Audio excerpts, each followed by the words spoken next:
안녕하세요. 장쌤입니다. 이 시간에는 손해보험 설계사 합격을 위해서 공통 단락 분야별로 나눠가지고 강의 진행하도록 하겠습니다. 이 시간에 진행할 단락은 22번에서 25번에 해당하는 문제가 출제되는 모집 종사자의 이해 및 윤리 규범에 대해서 보도록 하겠습니다. 모집 종사자의 이해 및 윤리 규범, 여러분들은 어떻게 해서 설계사가 되며 어떤 교육을 받아야 되며 어떤 걸 해야 되고 어떤 거를 하지 말아야 되는지 이런 내용에 대한 게 자세히 설명될 겁니다. 자, 지금부터 따라오도록 하겠습니다. 모집 종사자의 이해 및 윤리 규범 보도록 하겠습니다.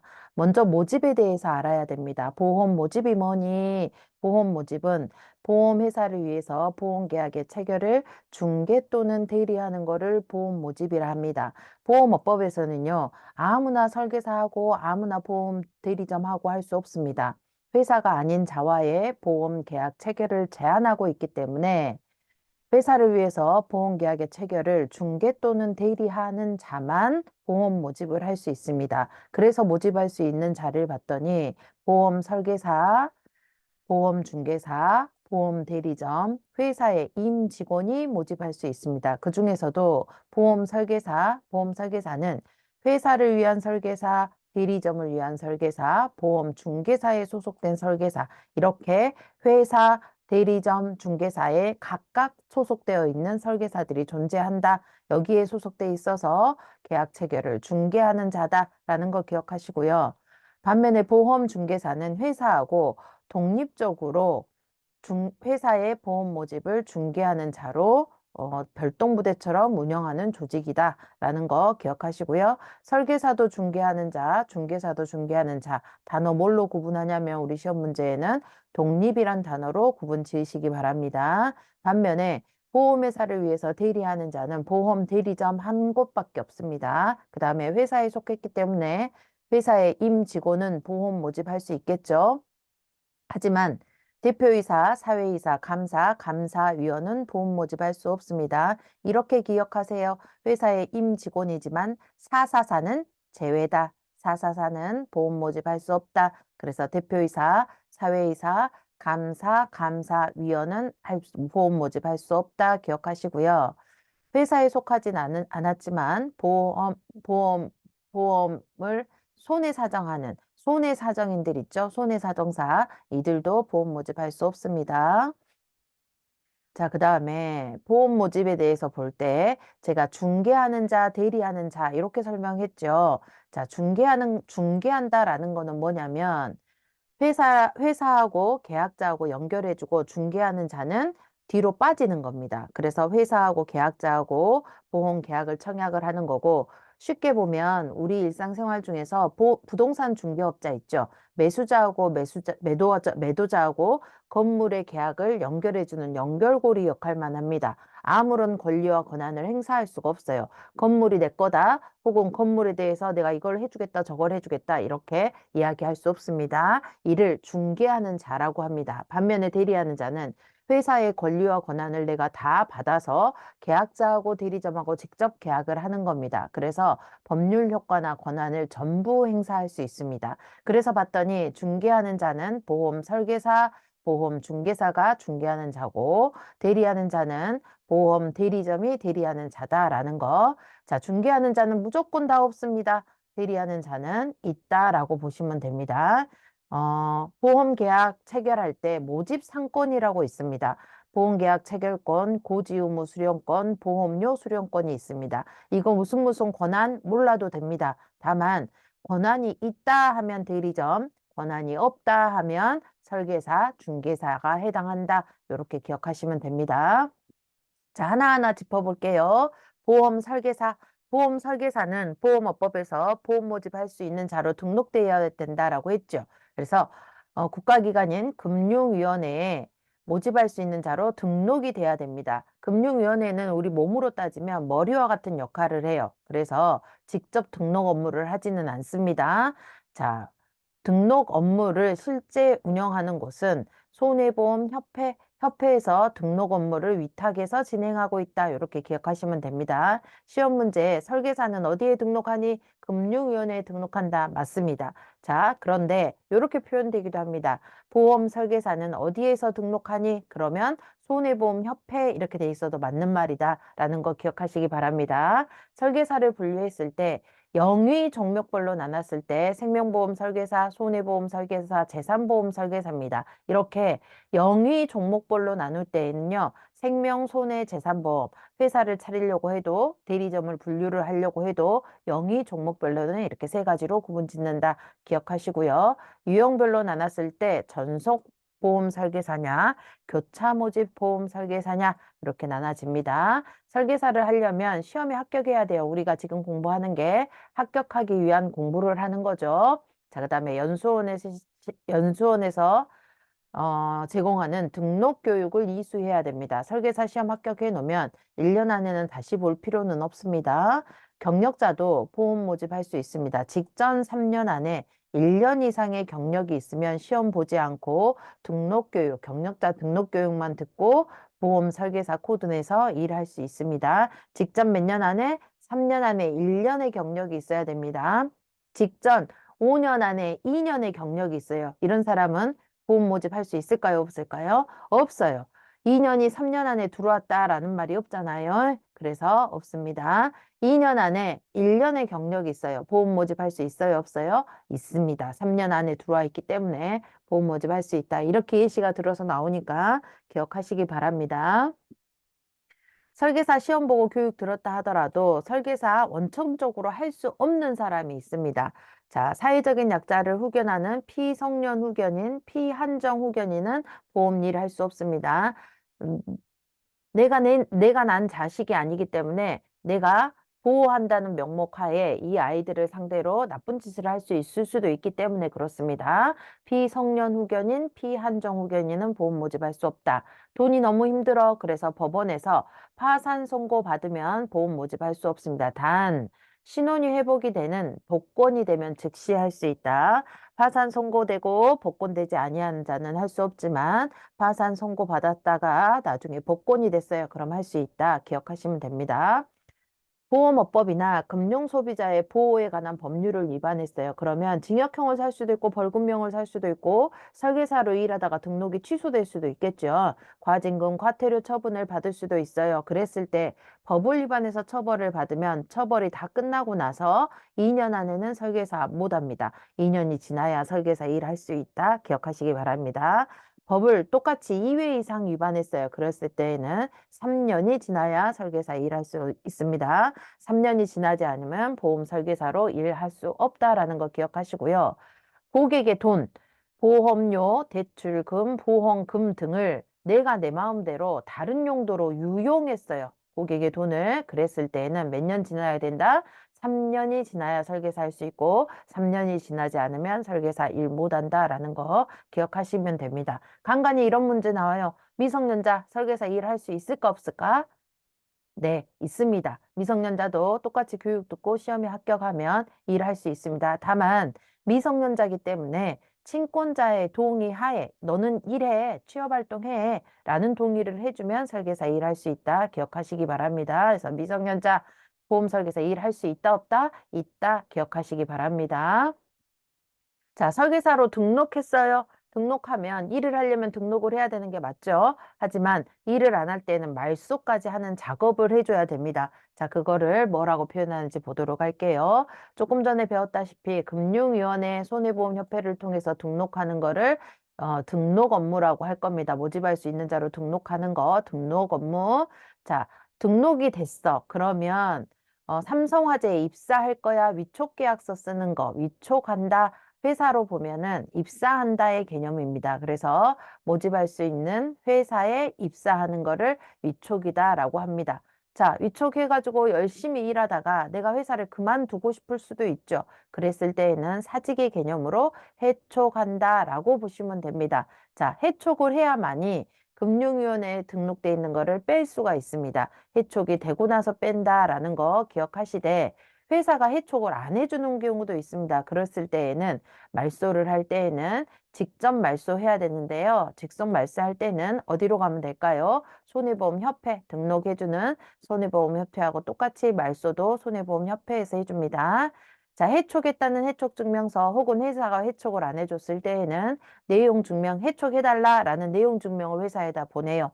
보내고 그거 10일 정도 경과한 원본과 신분증 가지고 협회 방문하시면 됩니다. 그래서 말소까지 해야만이 이직이 가능하다. 이것도 기억하시고 말소는요. 내가 해촉됐다 해서 그냥 놔두면 자동으로 말소되지 않습니다. 회사가 말소까지 진행을 해주던가 아니면 회사가 안 해주면 내가 직접 가서 말소하는 방법이 있다라는 거 기억하시기 바랍니다. 자, 유형별로 아까 봤을 때 교차 모집 설계사 있었죠? 교차 모집 설계사에 대해서 보겠습니다.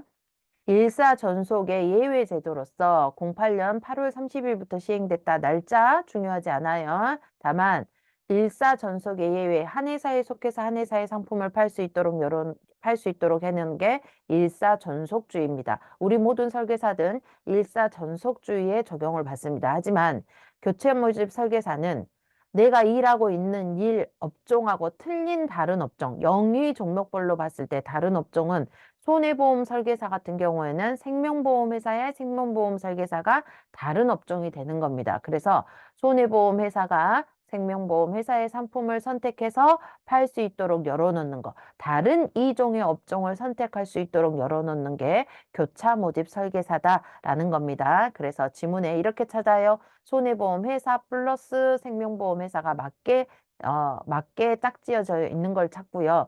대리점은요, 일사전속주의가 적용되지 않아요. 대리점. 그래서 대리점 이야기만 나오더라도 다 틀린 지문이다라고 기억하시면 됩니다. 한 회사만 속해서 일을 해야 되는데 다른 회사 한 곳을 더 지정해서 일할 수 있는 게 교차 모집이죠. 그래서 금지사항 보시면 특정 보험회사의 정보를 다른 회사에다 제공하면 안 돼요. A라는 보험회사에 있다가 B라는 보험회사에다 주면 안 된다. 이 말입니다. 보험 계약 정보를 외부에 유출해서도 안 되고 어느 일방 한 곳만 위해서 일하면 안 됩니다. 수수료 수당 외에 추가 대가를 요구해서도 안 되고 다른 보험 설계사보다 우대해줘. 나만 좀 더 특별하게 해줘. 안 됩니다. 다른 교차 모집 설계사 유치 조건으로 추가 대가를 요구해서도 안 됩니다. 자, 우리 회사에 있는 우리 그 직원 교차 모집할 수 있도록 삼성생명에다가 소개를 할 테니 나한테 뭐 해줘? 이거 안 됩니다.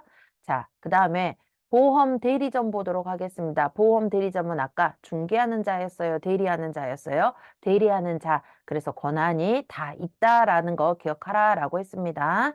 똑같이 금융위원회에 등록해야 되고 설계사하고 똑같이 손해보험협회에서 그 등록 업무를 한다라는 거 기억하시되 일사전속제가 적용된다, 안 된다? 적용되지 않는다. 그래서 여러 보험회사하고 보험계약 체결해서 보험 영업을 할 수 있습니다. 회사의 수는 제한이 없습니다.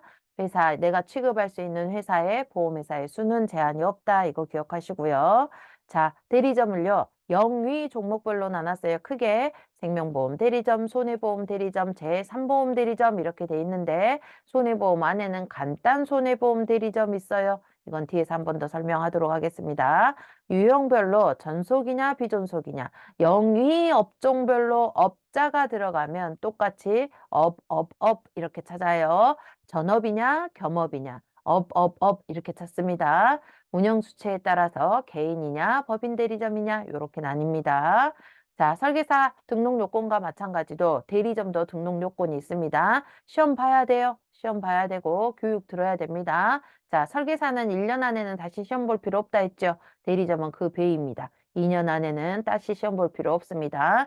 경력자도 시험 안 보고 교육만 듣고 채용되는 경우 있어요. 자, 직전 4년 안에 2년 이상의 경력이 있으면 됩니다. 아까 설계사는 몇 년 안에 몇 년이었죠? 3년 안에 1년 이상의 경력이었습니다. 대리점은 그 배입니다. 4년 안에 2년 이상의 경력이 있으면 됩니다.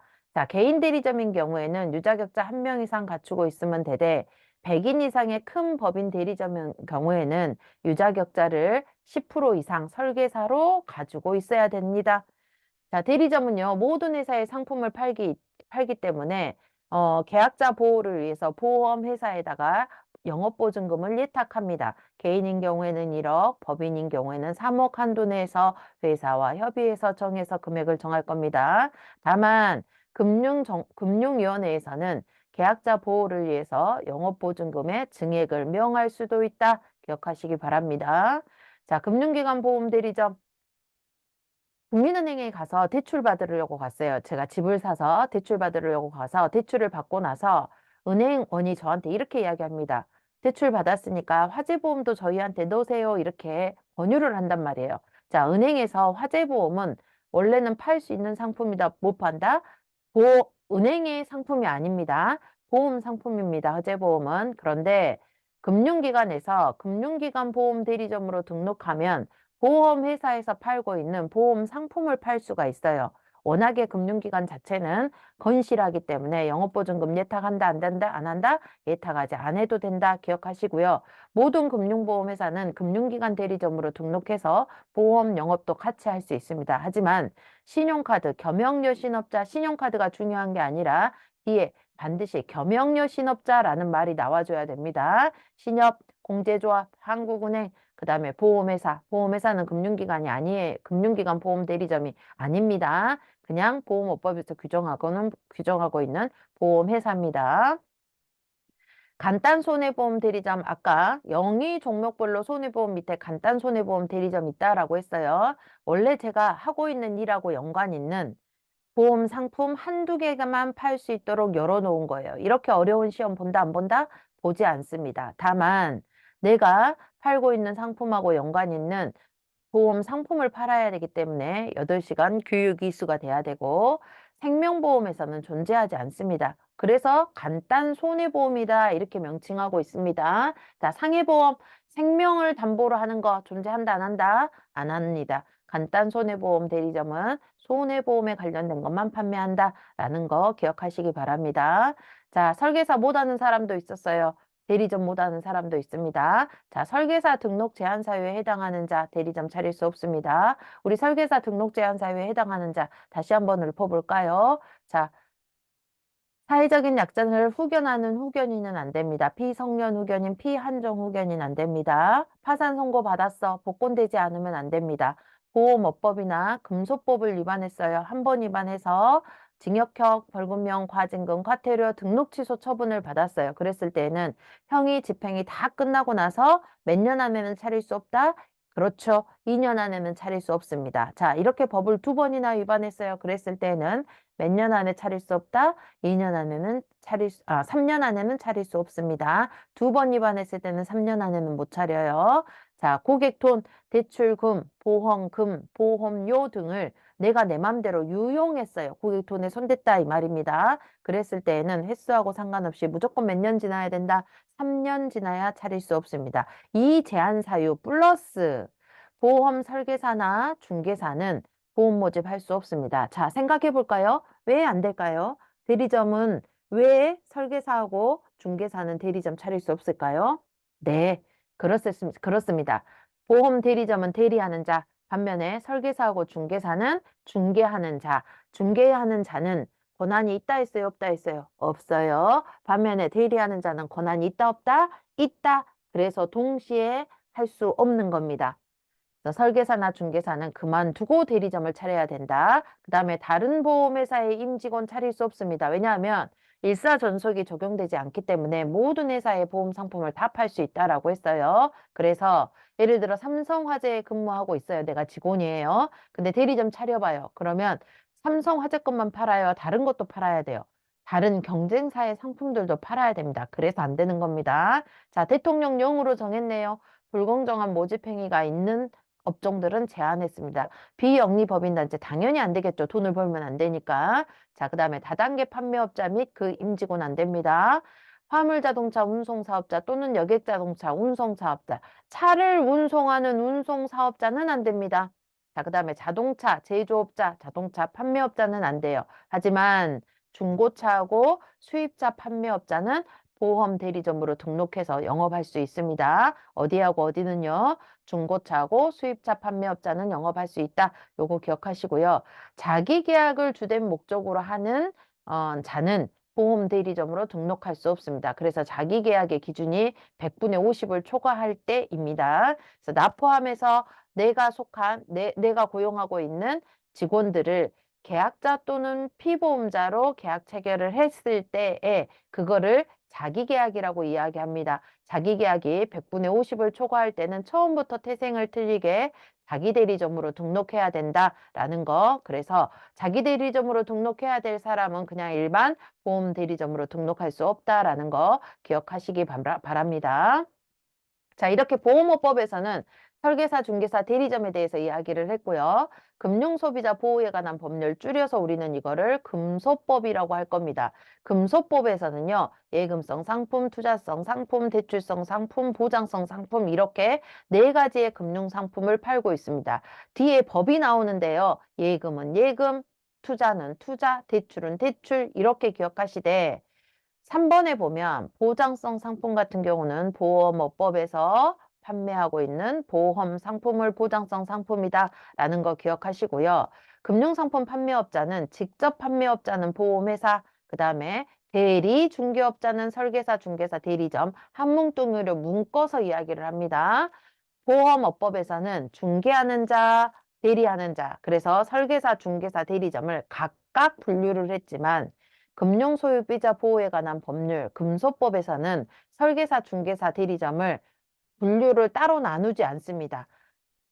금융상품 판매 대리 중개업자 이렇게 한 단어처럼 보시기 바랍니다. 그래서 여러분들은 설계사인데 설계사는 금소법에서 보장성 상품을 파는 대리 중개업자다. 이렇게 기억하시기 바랍니다. 자, 모집 종사자가 이제 됐어요. 되고 나면 법정 의무 교육이 있습니다. 법에서 꼭 들어야 된다라고 하는 교육. 첫 번째 등록 교육. 등록 교육은 최초 1회한입니다. 신규 등록 교육과 경력자 등록 교육으로 나뉩니다. 아까 등록할 수 있는 요건 중에서 시험에 합격하고 교육 들어야 된다라고 했죠. 이거는 법에서 정해놓은 교육입니다. 자, 보수교육. 우수한 설계사로 계속 성장해 나가기 위해서 2년에 한 번씩 6개월 안에 이수하는 보수교육이 있습니다. 자, 불안전 판매 방지 교육은 불안전 판매라 하면 뭐냐면 품질 보증 해지 건이나 민원 해지나 무효건을 계약을 체결을 해왔어요. 그랬을 때 내가 모집한 건수의 1% 이상이거나 1% 이상과 3건 이상, 엔드 조건입니다. 3건 이상일 때 손해보험협회에서 대상자를 선정해서 불안전 판매 방지 교육을 실시하고 있다라는 거 기억하시기 바랍니다. 그래서 법정 의무 교육은 등록 교육, 보수 교육, 불안전 판매 방지 교육이 있다. 이렇게 기억하시고요. 자, 우수한 설계사들의 영업 형태를 파악을 했더니 이런 순서대로 영업을 하고 있어요. 그래서 잘하고 있는 형태들을 여러분들도 나중에는 실제 영업 현장에 뛰어들었을 때는 하셔야 됩니다. 자, 이거를 보험 모집 프로세스 혹은 보험 판매 프로세스라고 이야기합니다. 보험 모집 프로세스는 가망 고객 발굴, 접근, 정보 수집, 가입 권유, 계약 체결, 소개 확보 이렇게 6개 단계로 나뉩니다. 자, 첫 번째 가망 고객 발굴은 연고하고 소개가 중요합니다. 내 주변에 있는 내가 알고 있는 사람들, 그 사람들로 인해서 또 소개를 받은 경우 가망 고객 발굴이 가장 용이한 방법입니다. 그래서 연고와 소개로 가망 고객을 발굴을 해서 만나러 가야 됩니다. 이게 접근 단계입니다. 첫 만남의 단계입니다. 만나고 나서 뭐 해야 될까요? 고객에 대한 정보를 파악해야 됩니다. 얼마 벌고 얼마 쓰고 당연한 거고요. 인생의 목표가 뭐고 자식은 몇 명을 둘 거고 이런 거. 그 다음에 나중에 노후에는 뭘 할 건지 이런 거 다 파악해야 됩니다. 그래서 고객의 밥숟가락까지라도 다 꿰고 있어야 된다라는 거. 그게 정보 수집입니다. 참고로 재정 정보를 파악할 때는요. 5대 필요자금 파악해야 돼요. 5대 필요자금 외울 필요 없어요. 아닌 것 하면 장례비가 답입니다. 아닌 것 하면 장례비가 답으로 나오고요. 한 번도 이 답이 바뀌어서 나온 적이 없으니까 기억해 놓으세요. 자, 그리고 나서 정보를 파악했어요. 남아 도는 거는 좀 줄여줘야 되고 부족한 건 채워줘야 되겠죠. 이걸 가입 권유 단계에서 진행합니다. 정보를 파악하고 가입 권유 단계에서 한다. 최적의 위험 보장을 설계 제시하는 단계가 가입 권유입니다. 설계 제시했어요. 그 다음에 뭐 해야 될까요? 우리가 일하는 최종 목표인 계약 체결을 해야 됩니다. 계약 체결은 최종 목표이자 새로운 고객 서비스의 시작 단계다.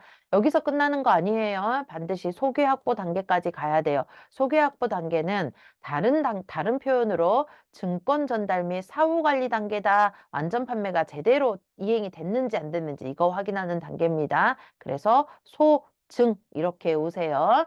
자, 보겠습니다. 첫머리만 따서 외우도록 할게요. 가접정, 가계소증, 가접정, 가계소증 이렇게 기억하시기 바랍니다. 자, 이렇게 문제가 나와요.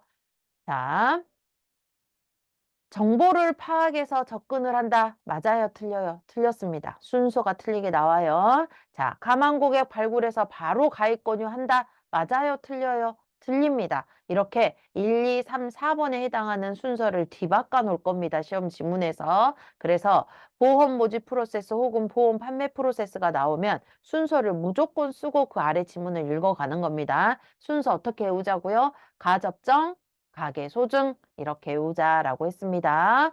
자, 그 다음 보도록 하겠습니다. 자, 우수인증 설계사 1년에 한 번씩 협회 주관으로 우수한 설계사들 뽑아줍니다. 자, 보험 설계사와 개인 전속 대리점에 한해서 전년도 1월부터 다음해 3월까지의 실적을 기준으로 뽑을 건데 동일한 보험회사에 3년 이상 근속해야 되고 3년 안에는 법을 위반한 경력이 없어야 됩니다. 자, 그 다음에 품질 보증 해지권이 반드시 한 건도 없어야 됩니다. 0건이어야 된다라는 거. 그 다음에 유주일이나 실적이나 소득 등 업계와 상의해서 선발 기준에 의거해서 선발을 할 겁니다. 하지만 손해율은 본다 안 본다? 평가 기준에 손해율은 보지 않고 있다라는 거 기억하시되 인증 마크를 도용했어요. 그랬을 때는 2년간 인증 신청을 금지하고 있습니다. 우수인증 설계사 어디에서 주관한다라고 했어요? 여기에 기록이 안 돼 있지만 손해보험협회와 생명보험협회에서 상의해가지고 주관합니다. 그래서 협회에서 주관한다. 이렇게 기억하시면 됩니다. 자, 이렇게 22번에서 25번 문제에 나오는 모집 종사자의 이해 및 윤리 규범에 대해서 봤습니다. 방금과 같은 말씀 드렸던 것들, 이론 수업 들으신 거는 다 이해하셨으면 절대 네 문제에서 한 문제도 틀리지 않고 다 맞으실 수 있습니다. 자, 여기까지 모집 종사자의 이해와 윤리 규범에 대해서 알아봤습니다. 장생과 함께 손해보험 설계사 합격할 수 있습니다.